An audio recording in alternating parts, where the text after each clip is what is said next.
जी हाँ, नमस्कार दोस्तों। आज हम बात करेंगे नई शिक्षा नीति 2020।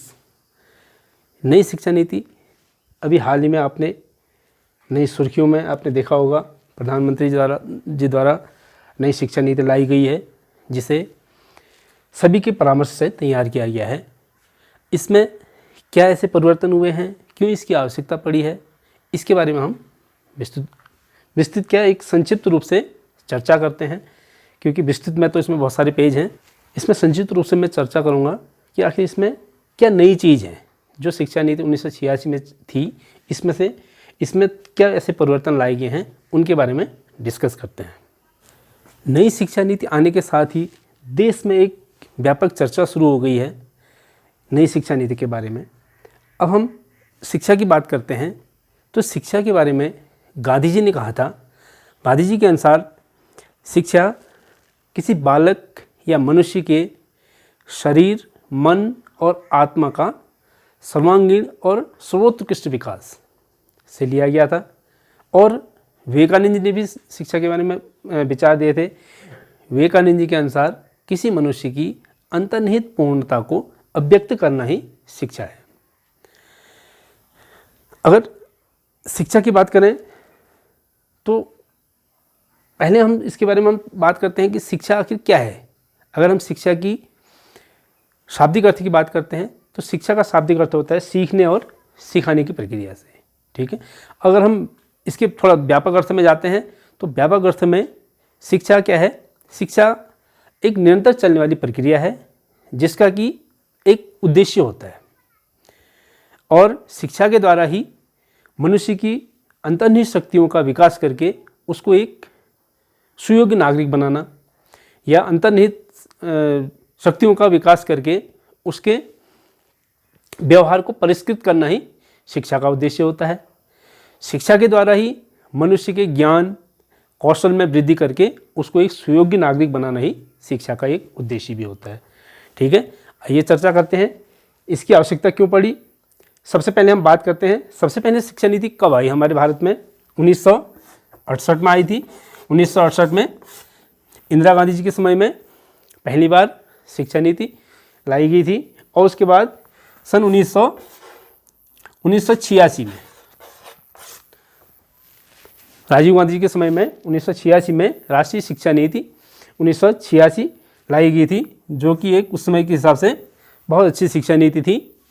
और इसके बाद 1992 में पी.वी. नरसिंह राव जी के समय में कुछ इसमें बदलाव किए गए थे, लेकिन इसको अलग से शिक्षा नीति का नाम नहीं दिया गया था। तब से लेकर के अभी तक 1986 से लेकर के अभी तक 2020 तक, यानी कि लगभग 34 साल उसको पूरे हो चुके हैं, तो इसमें कोई बहुत ज़्यादा परिवर्तन नहीं लाया गया है। इससे पहले 2005 में NCF आया था।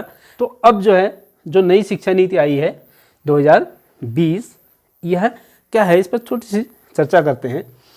सबसे पहले तो 2020 में जो नई शिक्षा नीति लाई गई है, इसकी अध्यक्षता पूर्व इसरो के अध्यक्ष, हम जानते हैं पूर्व इसरो के अध्यक्ष के कस्तूरीरंजन, इनकी अध्यक्षता में किया गया था। और इसको सभी पंचायतों के सलाह मशवरे से तैयार किया गया है।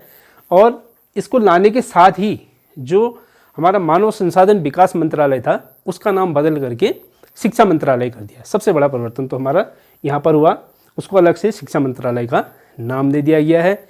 और उसके बाद क्या परिवर्तन हुए हैं, आइए इसके बारे में थोड़ा सा चर्चा करते हैं। जो नई शिक्षा नीति आई है, इसका प्रमुख उद्देश्य सन 2030 तक GER अर्थात ग्रॉस इनरोलमेंट रेट को 100% करने का लक्ष्य रखा गया है। सबसे बड़ा एक लक्ष्य रखा गया है कि जो ग्रॉस इनरोलमेंट रेट है इसको 100% ही किया जाए 2030 तक। और सबसे बड़ा परिवर्तन एक यहाँ भी आया है, जो पहले 10+2 पैटर्न चलता था, इसको बदल करके 5+3+3+4 कर दिया गया। अब ये 10+2 क्या है, इसके बारे में जानते हैं। तो 10+2 हम जानते हैं 10×2 अर्थात 12 वर्ष। 12 वर्ष में हमारी राज्य सरकार क्या करती थी, हमको यानी कि बच्चों को शिक्षा पर निगरानी करती थी, ठीक है। अब वह बढ़ करके कितने हो गए हैं, इसको अगर हम जोड़ें तो यह 15 वर्ष आ गए हैं। अर्थात अब क्या करेगी सरकार, राज्य सरकार जो होगी वह 15 वर्ष तक बच्चों को शिक्षा पर निगरानी करेगी। अब ये 15 वर्ष किस प्रकार से होंगे, ये देखिए। सबसे पहला आता है इसमें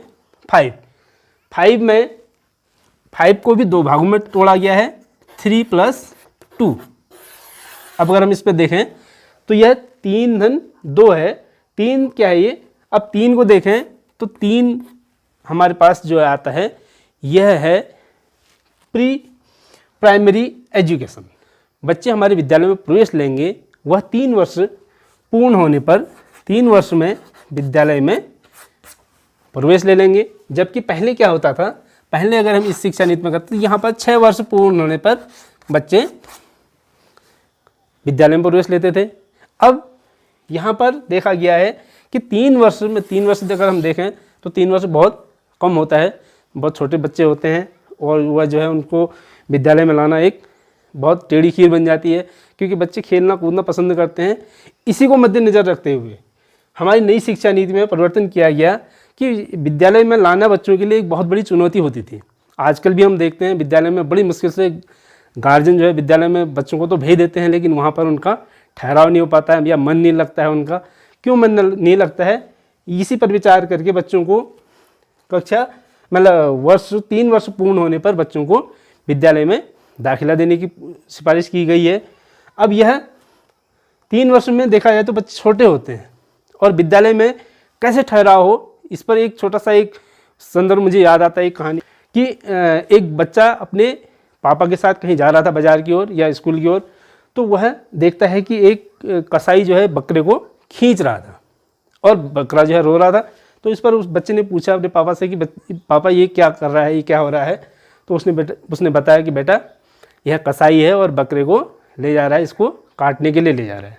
तो बच्चे ने कहा ओह, मैं समझ रहा था कि बच्चे को इसको स्कूल ले जा रहा है। अर्थात बच्चे को कटने से ज़्यादा वहाँ स्कूल जाने की चिंता थी।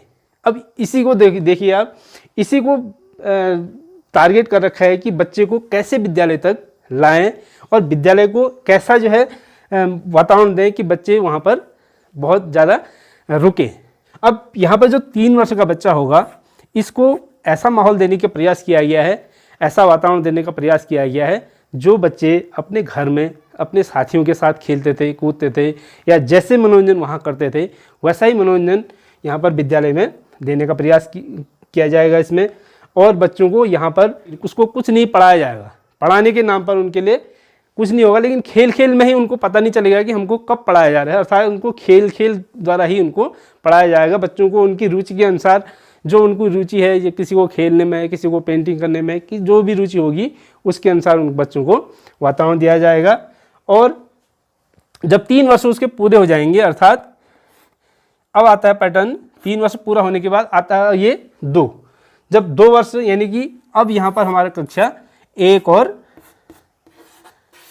2, अब हमारे पास जब 3 वर्ष पूरे हो जाएंगे इस बच्चे को उसी वातावरण में, तो इसी वातावरण से लग करके कक्षा 1 और 2 उसकी हो जाएगी अगले 2 वर्ष। तो 2 वर्ष में भी इसकी कोई परीक्षा नहीं होगी और न ही इसको जो है बहुत ज़्यादा पढ़ने के लिए बाध्य किया जाएगा। खेल खेल में ही उनकी जो है शिक्षण कार्य होगा और उनकी परीक्षा होगी। परीक्षा इसी प्रकार से हो जाएगी उनकी एक्टिविटीज़ के आधार पर ही। ठीक है। अब आता है हमारे पास अगला 3 वर्ष। ये 3 वर्ष कक्षा 3 वर्ष जो होगा ये 3, 4 और 5 के लिए। अब यहाँ पर से बच्चों की पढ़ाई स्टार्ट हो जाएगी। पढ़ाई हालांकि यहीं पर से स्टार्ट हो गई थी, लेकिन यहाँ पर बच्चों की कोई न परीक्षा हो रही थी, न कुछ ज़्यादा किताबों का बोझ था। लेकिन अब यहाँ पर से बच्चों को विषय का ज्ञान भी दिया जाएगा। विषय मुख्य रूप से विषय हमारे पास सामाजिक हो गया, विज्ञान हो गया और गणित,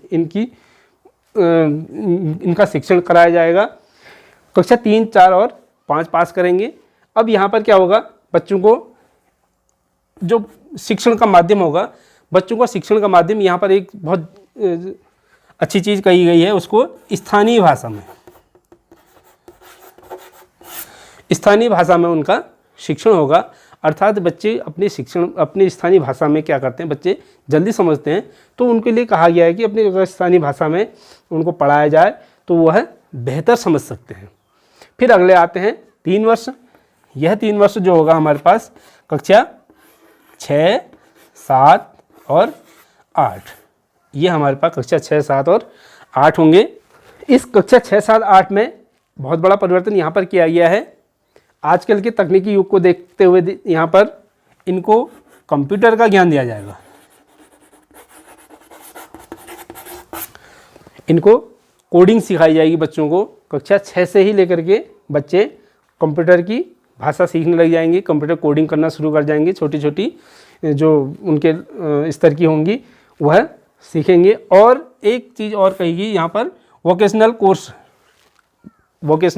कोर्स की व्यवस्था की गई है। अगर किसी बच्चों को सिलाई में पसंद है, किसी बच्चों को अगर कोई पेंटिंग पसंद है, या किसी बच्चों को कोई बढ़ई का काम आता है, किसी को पेंटिंग करना अच्छा आता है, यानी कि जिस में उसकी रुचि है वैसा कोर्स कराया जाएगा। और उस कोर्स के अंतर्गत उस पढ़ाई के दौरान ही उसकी जो है कहीं जो विशेषज्ञ होंगे उनके अंतर्गत उसको प्रशिक्षित किया जाएगा उसी दौरान। ठीक है, इसका समय दिया जाएगा। और यहाँ पर क्या कहा गया है कि उस भाषा के अनुसार अपनी भाषा तो पढ़ेगा ही, उसके अलावा एक राष्ट्रीय भाषा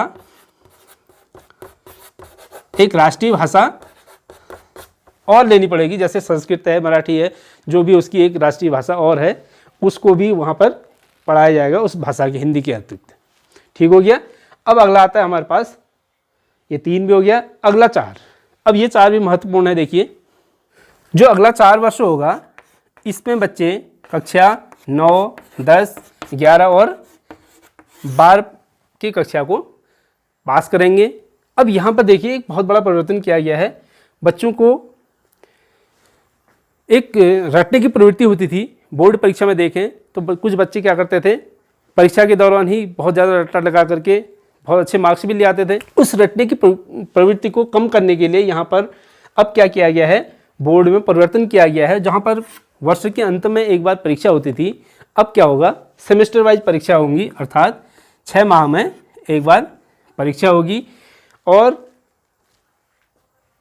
जो बोर्ड परीक्षा होंगी, अर्थात बोर्ड परीक्षा 2 बार होंगी। और बच्चों को क्या होगा, साल भर पढ़ना पड़ेगा। इसके आधार पर बच्चों को क्या होगा, साल भर पढ़ना पड़ेगा। और यहाँ पर एक महत्वपूर्ण बात की गई है, स्ट्रीम को ख़त्म किया है। यहाँ पर स्ट्रीम को ख़त्म किया गया है और बच्चों को क्या है कि विषय को चुनने की आज़ादी दी गई है। यहाँ पर देखिए आप, सबसे महत्वपूर्ण चीज़ ये भी आती है कि बच्चे, अगर हम किसी बच्चे से पूछें भैया आप क्या कर रहे हो, वो कहेगा मैं BA कर रहा हूँ या MA कर रहा हूँ, या कहता है मैं इंटर कर रहा हूँ। इंटर करने पर किस सब्जेक्ट से पूछते थे, सब्जेक्ट कहते थे मैं आर्ट साइड से हूँ। तो आर्ट साइड कहने का मतलब है कि एक मानसिकता बन जाती है कि तो आर्ट साइड वाला है, कुछ ऐसे ही है। अगर साइंस से कहेगा तो वह उसकी वैल्यू ज़्यादा मानते थे। तो यहाँ पर क्या किया गया, उसको विषय चुनने की आज़ादी दी गई और स्ट्रीम को ख़त्म किया गया। अब आर्ट साइंस का कोई, आर्ट साइंस और कॉमर्स से पहले 3 शाखाएँ चलती थी हमारे पास, एक कला वर्ग हो गया, एक विज्ञान वर्ग हो गया और एक कॉमर्स का हो गया। अब यह वर्ग समाप्त कर दिया। किसी बच्चे को अगर गणित है, गणित के साथ उसको माना कला भी अच्छी लग रही है, तो गणित के साथ वह कला भी ले सकता है। उसको पेंटिंग में रुचि है तो हो सकता है वह पेंटिंग भी ले सके, और किसी को कॉमर्स लेना चाहता है तो वह कॉमर्स के विषय भी ले सकता है। लेकिन कुछ उसके अंतर्गत पूल बनाए गए हैं, उन पूलों की अभी तक हमें जानकारी नहीं है। वह पूल के अंतर्गत ही उन विषयों को चुनेगा। इससे क्या होगा, बच्चों को साल भर पढ़ने की आदत बनी रहेगी। और एक जो निश्चित रूप से जो बोर्ड परीक्षाओं का दबाव रहता था, यह दबाव भी बच्चों को कम रहेगा। बच्चों का अगर साल भर पढ़ रहे हैं, साल भर उनकी परीक्षा हो रही है, तो वह निरंतर पढ़ेंगे और उनको एक जो बोर्ड परीक्षा का दबाव होता था वह कम होगा। और रटने की प्रवृत्ति भी थोड़ा कम होगी। रटने की प्रवृत्ति कैसे कम होगी, जो इसका पैटर्न बनाया जाएगा वह सिर्फ ज्ञान के आधार पर नहीं होगा। जैसे हमने कह दिया प्लासी का युद्ध कब हुआ था, तो वो सीधे हो गया भाई सन बता देगा। लेकिन अब ऐसा नहीं आएगा। जो प्रश्न का पैटर्न होगा वह थिंक डेवलपमेंट, जहाँ पर थिंक डेवलपमेंट हो रहा है, ऐसे प्रश्नों का निर्माण किया जाएगा। अब ये किस प्रकार से होंगे, क्योंकि यहाँ भी बहुत ज़्यादा मेहनत करने की ज़रूरत है। अब हम कह रहे हैं कि 2020 है, इसको अभी पूर्ण रूप से लाने के लिए कम से कम 1-2 वर्ष लगेंगे, हो सकता है 2022 या 23 तक ये आ जाए, लेकिन तब तक उसका पाठ्यक्रम निर्धारित किया जा रहा है, पाठ्यक्रम बनाया जा रहा है।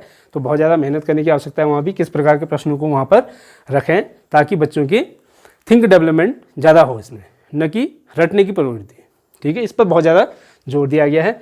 अब अगला आता है हमारे पास, अगर हम यहाँ से बात करें आगे की, अब हम बात करते हैं ग्रेजुएट की। ग्रेजुएट यानी कि स्नातक। अब हमने सब इससे पहले बता दिया कि स्ट्रीम तो ख़त्म होगी। अब बच्चा ये तो नहीं कहेगा कि मैं बीएससी कर रहा हूँ या जो है मैं बीए कर रहा हूँ या बीकॉम कर रहा हूँ, वो चीज़ तो एक प्रकार से समाप्त कर दी गई है। और इसमें भी एक बहुत ज़्यादा बदलाव किया गया है। वह बदलाव है, इसको 4 वर्ष का कर दिया गया है। नंबर 1, उसको 4 वर्ष का कर दिया गया है। और यह 4 वर्ष भी ऐसे कर दिए गए हैं, यह एक नई चीज़ दी गई इसमें, मल्टीपल एंट्री। यह 4 वर्ष भी इसको क्या कर दिया गया है, एक नई चीज़ जोड़ दी गई है इसमें, मल्टीपल एंट्री और मल्टीपल एग्जिट। अर्थात बच्चा कभी भी एंट्री कर सकता है और कभी भी विद्यालय या कॉलेज छोड़ सकता है। अब यह कब छोड़ेगा, कम से कम उसको, ऐसा नहीं कि 1 महीना 2 महीना पढ़ लिया तो छोड़ दिया और फिर वहीं से शुरू करा, ऐसा नहीं, कम से कम उसको 1 वर्ष वहाँ पर पढ़ना पड़ेगा। 1 वर्ष के बाद अब क्या होगा, अब इनमें भी बहुत ज़्यादा परिवर्तन किया गया है। बच्चे अगर 1 वर्ष किसी ने पढ़ लिया तो उसको भी क्या होगा, 1 वर्ष पर उसको एक सर्टिफिकेट दिया जाएगा, उसको ग्रेजुएट सर्टिफिकेट कहेंगे। तो यहाँ पर सबसे बेनिफिट उन बच्चों को रहता है जो किसी कारणवश अपनी पढ़ाई को आगे नहीं रख पाते हैं। किसी कारणवश, जैसे मैं अपने गांव घरों में देखता हूँ कि जो बालिकाएं होती हैं वह इंटर के बाद लगभग उनके 20-21 वर्ष में उनकी शादी हो जाती है। और वह उस समय जो है जिसमें उनकी शादी होती है उस समय कोई बीए प्रथम या सेकंड ईयर में पढ़ रहा होता है और उसकी शादी के कारण उसकी पढ़ाई छूट जाती है और नए माहौल में वह एकदम पढ़ नहीं पाते हैं और वह 2 साल जो उन्हें पढ़ रखा है वह पूरा बर्बाद चले जाता है। और फिर उसको अगर पढ़ना होगा, ग्रेजुएट करना होगा, तो वह उसको जो है क्या होगा, शुरू से लेकर के पढ़ना पड़ेगा। अब यहाँ पर उसको बहुत ज़्यादा बेनिफिट दिया गया है। अगर कोई बच्चा 1 वर्ष या 2 वर्ष उसने पूरा कर लिया है और चाहता है कि मैं 5 वर्ष के बाद फिर उसको मन लगा कि मैं अब पढ़ना चाहता हूँ, तो यहीं से स्टार्ट करेगा और अगले 2 वर्ष उसके पूरे माने जाएंगे, डिप्लोमा मिल जाएगा। 3 वर्ष से वह पढ़ाई शुरू करेगा। तो पढ़ाई को जारी रखने के लिए उनके लिए बहुत महत्वपूर्ण कदम उठाया गया है नई शिक्षा नीति में। 1 वर्ष पूरा होने पर ग्रेजुएट सर्टिफिकेट का नाम दिया जाएगा उसको। 2 वर्ष पूरे हो गए तो उसको ग्रेजुएट डिप्लोमा मिल जाएगा। और जब 3 वर्ष उसके पूरे हो जाएंगे, 3 वर्ष होने पर ग्रेजुएट उसको डिग्री मिलेगी, जो कि उसके जॉब के लिए और किसी कंपटीशन के लिए एलिजिबल हो जाएगा। और अगर वह यहाँ पर उसकी स्नातक से पढ़ाई पूरी हो जाती है, स्नातक की अगर स्नातक ही करना चाहता है तो यहाँ पर उसकी डिग्री पूरी हो जाती है। लेकिन अगर कोई बच्चा पढ़ाई को जारी रखना चाहता है तो वहाँ पर क्या करेगा, वह 1 साल और पढ़ेगा। 1 साल और पढ़ने पर उसको रिसर्च की डिग्री मिल जाएगी, रिसर्च की डिग्री मिलेगी। और यह क्या होगा, आगे काम आएगी उसकी, जब हम जो वह स्नातकोत्तर करेगा यानी कि पीजी करेगा। पीजी 1 और 2 वर्ष रखा गया है, अर्थात 1 वर्ष उनके लिए है जिसने यहाँ पर रिसर्च की डिग्री ली है तो वह पीजी 1 ही वर्ष करेगा। और अगर किसी ने सिर्फ 3 वर्ष पढ़ रखा है यानी कि ग्रेजुएट हुआ है, डिग्री ली है, तो उसको अगर आगे वो पीजी करना है तो वहाँ पर क्या करेगा, वो 2 वर्ष पढ़ेगा, तब उसको पीजी मिलेगी। ठीक है, ये मुख्य बातें थी हमारी। अब अगर हम बात करेंगे रिजल्ट की, तो रिजल्ट कैसे आधारित होगा, किस पर आधारित होगा। रिजल्ट के लिए मुख्य रूप से पहले जैसे सिर्फ मार्क्स के आधार पर बच्चों का रिजल्ट तैयार किया जाता था, अब इतना ही नहीं होगा, मार्क्स तो होंगे ही, दूसरा सेल्फ मार्किंग भी होगी। यानी कि बच्चे को किसी चीज़ में कितना कॉन्फिडेंस है या किसी चीज़ को वह कितना लागू करता है, वह समय का कितना पालन करता है, वह उसका किसी काम को करने में कितना समय लगाता है, यानी कि वह सेल्फ असेसमेंट भी करेगा। और तीसरा है उसके फ्रेंड के द्वारा, ये भी महत्वपूर्ण चीज़ है, क्योंकि इससे क्या होगा, अगर कोई दोस्त उसकी मार्किंग कर रहा है तो इससे इसका बेनिफिट उन बच्चों को रहेगा जो कक्षा में लड़ते हैं।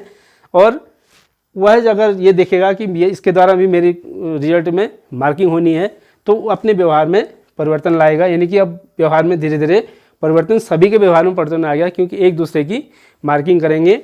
और तीसरा होगा टीचर के द्वारा।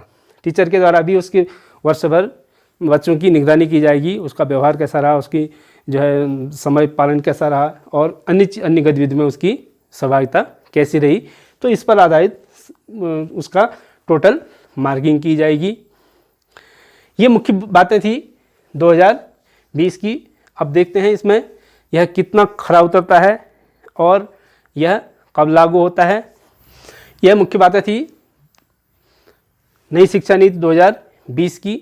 इसकी कुछ खासियत हैं, हम अगर खासियत की बात करें तो बहुत अच्छी चीज़ें ये आई हैं कि इनको बच्चों को कक्षा 6 से ही वोकेशनल कोर्स और कंप्यूटर की शिक्षा दी जा रही है। और वहाँ पर कक्षा 6, 7, 8 में उनको एक अलग से फॉरेन लैंग्वेज,